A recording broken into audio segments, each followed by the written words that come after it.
மீண்டும் ஒரு புது வீடியோ ஆரம்பிக்கலாமா? Come let's go. இன்னைக்கு ஒரு மண்டே புக்ஸ் எல்லாம் வந்து வாங்கிட்டு வந்து வச்சாச்சு. நைனிகா வந்து ஆல்ரெடி அட்டை போட்டு எடுத்து வச்சாச்சு. இப்போ ஸ்ரீனோடது பண்ணிட்டு இருக்கேன். நைனிகா ஹெல்ப் பண்ணதுனால கொஞ்சம் சீக்கிரம் முடிஞ்சிட்டு இருக்கு. இந்த இவ்வளோ போடணும். புக்கு கிடைச்சோன்னா என்ன பண்ண அப்படின்னு பார்த்தீங்கன்னா, எத்தனை பேர் இதை பண்ணியிருக்கீங்கன்னு சொல்லிட்டு கண்டிப்பா கமெண்ட் பண்ணுங்க. இங்க பாருங்க, நல்லா இருக்கும். இது வந்து சின்ன வயசுல இதே வேலை தான் பண்ணுவோம். புது புக் கிடைச்சிச்சுன்னா ஃபர்ஸ்ட் ஸ்மெல் பண்ணி பார்ப்போம். கொஞ்ச நாளைக்கு அந்த ஸ்மெல் இருக்கும். ரொம்ப சூப்பரா இருக்கும். எத்தனை பேருக்கு பிடிக்கும்னு சொல்லிட்டு கண்டிப்பா கமெண்ட் பண்ணுங்க. பிடிச்சவங்க வீடியோக்கு லைக் பண்ணுங்க. இன்னைக்கு இந்த வீடியோவில் என்ன மெயினாக பார்க்க போறீங்க அப்படின்னா, புக்கு வந்து எப்படி அட்டை போடுறது அப்படிங்கிறத காமிக்க போறேன். எவ்வளோ நமக்கு பேப்பர் தேவையோ அந்த அளவுக்கு நம்ம பேப்பர் எடுத்துருக்கோம். அதுக்கப்புறம் இந்த அட்டை இப்போ இது ஒட்டி இருக்கிறதுனால நம்ம இதை சேர்த்து எடுக்கிறேன்.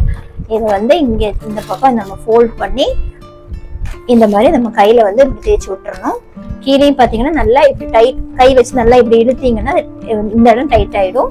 இது நம்ம மேலே தூக்கி இந்த அட்டையில இந்த பேப்பரை ஏன் எடுக்கணும்னா அந்த அட்டையோட ஒட்டி இருக்கிறதுனால அந்த ஒரு பேப்பர் நான் எடுத்திருக்கேன் உள்ள. இதை வந்து நம்ம இந்த மாதிரி ஃபோல்ட் பண்ணி விட்டுறணும். இப்போ இதை திருப்பி வச்சுட்டு இந்த ரெண்டு சைடும் ஈக்குவலாக வர்ற மாதிரி பார்த்துக்கணும். இது வந்து இங்கே கம்மியாக இருக்குது. இப்போ நம்ம புக் வந்து கொஞ்சமாக இப்படி சைடை தள்ளி விட்டிங்கன்னா இந்த ரெண்டு சைடுமே வந்து ஈக்குவலாக இருக்கிற மாதிரி வச்சதுக்கு அப்புறமா இந்த மாதிரி கத்தி எடுத்து நம்ம இதை வந்து இந்த இடத்துல இருந்து இப்படி கிராஸா இப்படி கட் பண்ணிடணும்.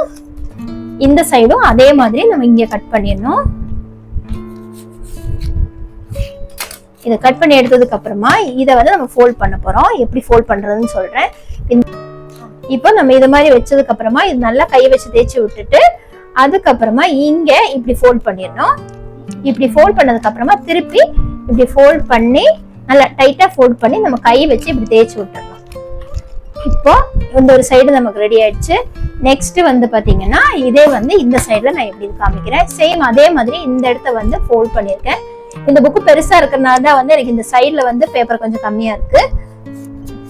இப்போ இதே மாதிரி மடக்கினதுக்கு அப்புறமா உள்ள ஃபோல்ட் பண்ணிடணும். ஃபோல்ட் பண்ணி நம்ம கை வச்சு நல்லா இப்படி தேய்ச்சி விட்டுறணும். இந்த சைடு முடிஞ்சிருச்சு. இப்போ அதே மாதிரி இந்த சைடு நம்ம பண்ணணும். இந்த சைடு இப்படி வச்சதுக்கு அப்புறமா இதை வந்து இப்படி இந்த லைன் தான் நமக்கு வந்து கரெக்டா அதுதான் வந்து பார்க்கணும். இப்படி இந்த லைனோட இப்படி மடக்கினதுக்கு அப்புறமா இது உள்ள மடக்கிடணும். இது வந்து ஜஸ்ட் சிம்பிளா பண்றது. இன்னொரு மெத்தட் பாத்தீங்கன்னா இந்த இடத்த வந்து இங்க இருந்து நம்ம இப்படி கட் பண்ணி விட்டதுக்கு அப்புறமா இது உள்ள இப்படி ஃபோல்ட் பண்ணுவாங்க. அது எப்படின்னு சொல்லிட்டு நான் இன்னொரு புக்ல வந்து உங்களுக்கு காமிக்கிறேன். இப்ப இந்த புக்கு நம்ம இப்படியே ஃபினிஷ் பண்ணிடலாம். இதே மாதிரி இப்படி மடக்கிட்டு இதை வந்து நம்ம புக்கை வந்து இப்படி வச்சுட்டு உங்களுக்கு கரெக்டா இருக்குன்னா உங்களுக்கு அப்படியே வச்சுக்கலாம். இப்போ இத போட்டு முடிச்சாச்சு. பாருங்க நீட்டா ஃபினிஷிங். இந்த கார்னரு எல்லாமே கரெக்டா வந்து நீட்டா முடிச்சிருக்கோம். இந்த கார்னரு இங்க. இப்போ இது நமக்கு இன்னும் கொஞ்சம் ஸ்ட்ராங்கா இருக்கிறதுக்காக நம்ம இந்த ஸ்டாப்லர் வச்சு பின் பண்றோம். இந்த ஃபோல்ட் பண்ண இடத்துல ஒரு பின் பண்ணிடுறோம். இந்த சைட்ல ஒரு பின் பண்ணிடுறோம். சேம் அதே மாதிரி இந்த இடத்துல இந்த ஃபோல்ட் பண்ண இடத்துல ஒரு பின் பண்ணிடணும். இங்க கொஞ்சம் இப்போ வந்து கரெக்டா இன்னும் ஸ்ட்ராங்கா நிற்கும். இந்த சைடும் அதே மாதிரி.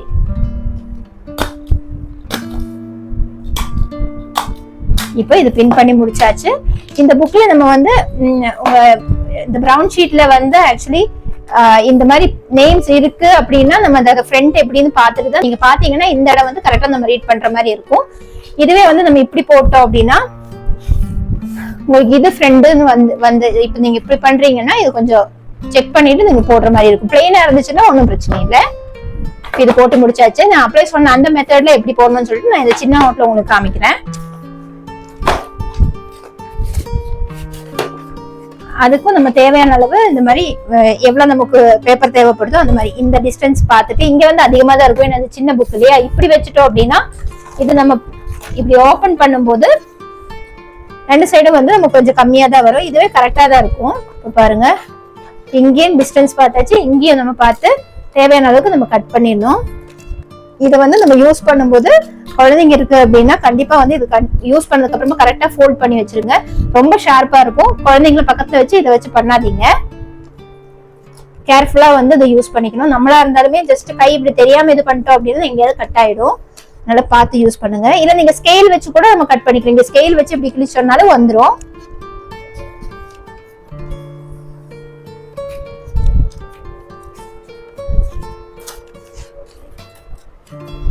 இந்த மாதிரி இல்லை அப்படின்னா பெரிய லாங் சைஸ் ஸ்கேலோ இல்ல ஷார்ட் சைஸ் ஸ்கேல் இருந்துச்சுன்னா அதை வச்சு நம்ம பேப்பர் கட் பண்ணிக்கலாம். இப்போ இதை நம்ம கரெக்டா வச்சுட்டு இந்த இது வந்து கரெக்டா இருக்கணும். இப்போ நான் பேப்பர் வந்து இப்படிதான் நான் வந்து புக்கை திருப்புறேன் அப்படின்னா இங்க வந்து உங்களுக்கு எழுத்து இந்த சைடா இருக்கு. ஸோ இது நம்ம சேஞ்ச் பண்ணிக்கணும். இந்த மாதிரி நேம் இருக்கு அப்படின்னா இந்த பிளெயினா இருந்துச்சுன்னா நம்ம அப்படியே எடுத்துக்கலாம். இப்போ நான் புக்கு ஸ்ட்ரைட்டா கரெக்டா வச்சிருக்கேன். இது கரெக்டா இந்த சைடு டிஸ்டன்ஸ் பார்த்ததுக்கு அப்புறமா இங்க ஃப்ரண்ட்லயே அதே மாதிரி சேம் டிஸ்டன்ஸ் இருக்கான்னு சொல்லி பார்க்கணும். இப்படி வச்சதுக்கு அப்புறமா இதை வந்து நம்ம வெளியில எடுத்துறோம். இந்த பேப்பர் இதுல ஒட்டி இருக்கிறதுனால நம்ம இதையும் வந்து உள்ள எடுத்துடணும்.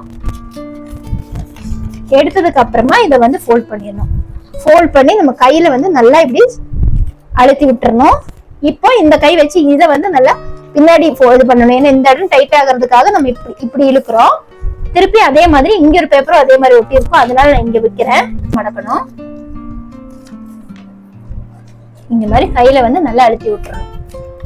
இப்போ இந்த சைடு நமக்கு ரெடி ஆயிடுச்சு. இனி இதே மாதிரி இந்த சைடு நம்ம வந்து கட் பண்ணிடணும். இந்த ரெண்டு சைடு ஈக்குவலா இருக்கான்னு சொல்லி மட்டும் பாத்துக்கோங்க.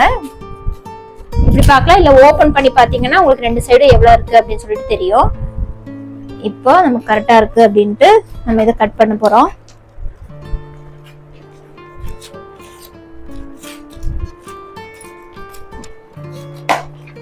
இந்த சைடும் அதே மாதிரி கட் பண்ணி எடுத்துடணும். இப்போ அடுத்து நம்ம என்ன பண்ண போறோம் அப்படின்னா இது வந்து இன்னும் கொஞ்சம் பாக்குறதுக்கு நீட்டா இருக்கும். அதுக்காக தான் நம்ம இந்த மாதிரி பண்றோம். இப்போ நான் இதை எடுத்து இந்த ஸ்பேஸ் இருக்கு இல்லைங்களா, இந்த புக்ல இருந்து இந்த ஸ்பேஸ்ல இங்க இருந்து இது வரைக்கும் நம்ம கட் பண்ண போறோம். சிசர் இருக்குன்னா சிசர் வச்சு கட் பண்ணிடலாம். இப்போ நான் இதை வச்சு கட் பண்றேன். இங்க இருந்து இப்ப இங்க விரல வச்சுட்டீங்கன்னா உங்களுக்கு அது தெரியும். இந்த மாதிரி கட் பண்ணிடணும். சிசர் இருக்குன்னா சிசர் வச்சு கட் பண்ணலாம், ஈஸியா இருக்கும்.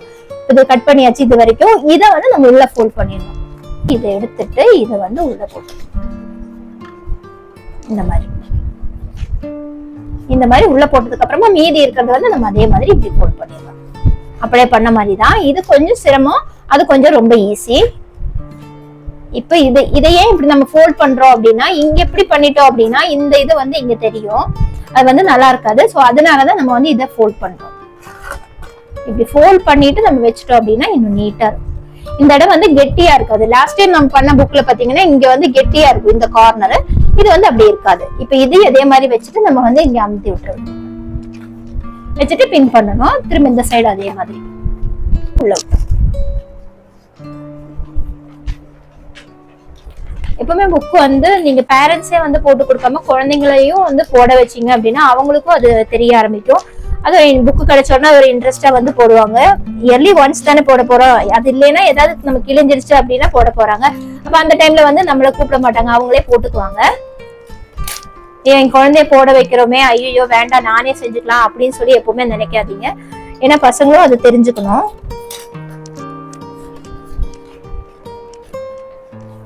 ஒரு டைம் நம்மளால பண்ண முடியல அப்படின்னா அவங்க வந்து ஐயோ எனக்கு பண்ண தெரியாதுன்னு இருக்க கூடாது.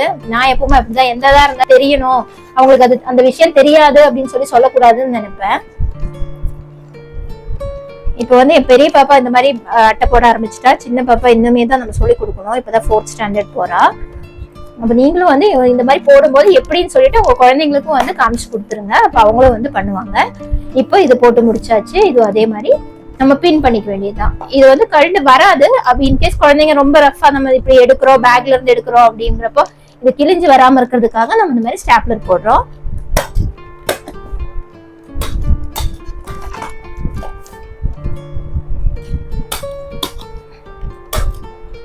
இது எல்லாருக்குமே தெரியும் இந்த அட்டை போடுறதுக்கு. இன்கேஸ் தெரியாதவங்களுக்காக தான் இந்த வீடியோ பிடிச்சிருந்தா லைக் பண்ணுங்க. பாய்.